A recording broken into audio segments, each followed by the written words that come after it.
So we're here with Jim Kovaleski in Freedom Farm. Freedom House Farm. Freedom House Farm here in Port Ritchey. Jim, tell me a little bit more about what you're doing here. Well, I'm a urban market gardener. I'm farming on 4 lots in this neighborhood. One's mine and then some relatives. That's my ex-wife lives that one. I'm down the street. My mom lives in this house. Probably a 1/3 acre total under cultivation.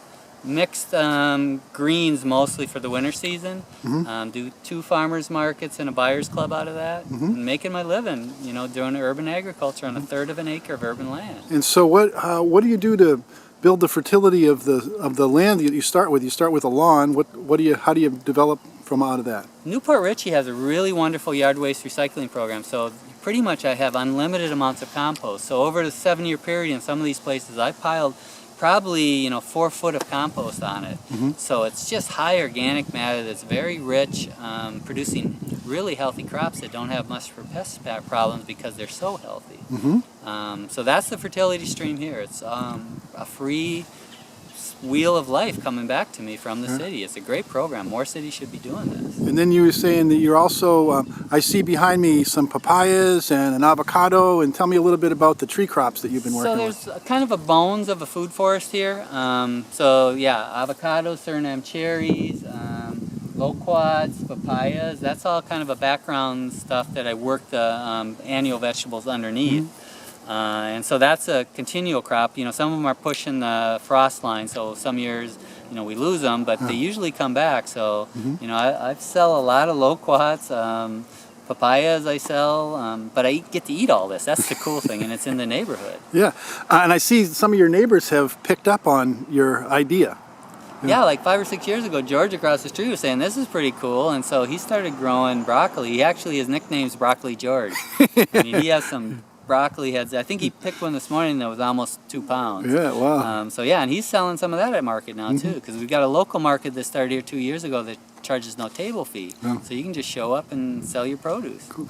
Tell me a little bit more about, you sort of developed this unique rhythm to working in Florida in the winter and Maine in the summer. Tell me a little bit about your Maine farming operation. Yeah, that's been a really nice thing that evolved over the years, because I had contacts in Maine and being a snowbird anyway, and I started doing the veggie farm in here, and then started trying to figure out how I could do it in the summer up there, and ended up at a farm that had been abandoned and kind of sharecropping there, and bringing a lot of the crops back here that I grow up there.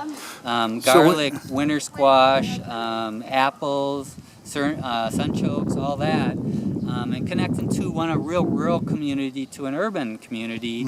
And now I just want to, because citrus has declined in this area due to greening, but I want to find a crop to take north.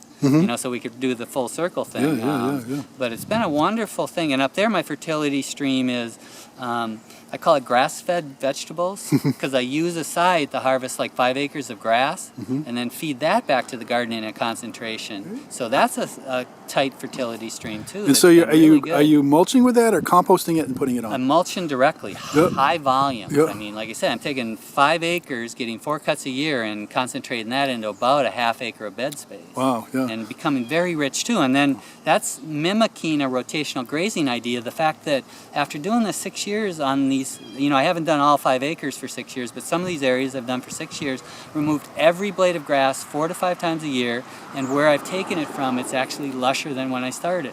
It's a really good mimic of how rotational grazing can work, because, that dieback of the root mass, if you time it right.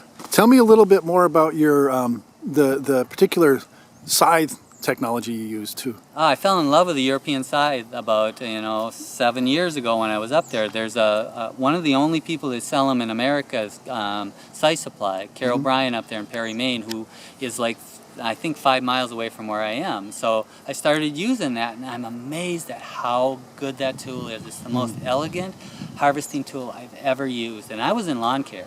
For 15 years, I'd never pick up a weed whacker. I wouldn't even pick up a lawnmower. Because it takes, I get about a 10-foot swath, and it puts every bit of that grass in a windrow on your left so you can pick it up with a hay fork. Yeah, fantastic. Okay, well, hey, thanks so much, Jim, for taking the time. Really fantastic work you're doing here, and look forward to working with you in the future.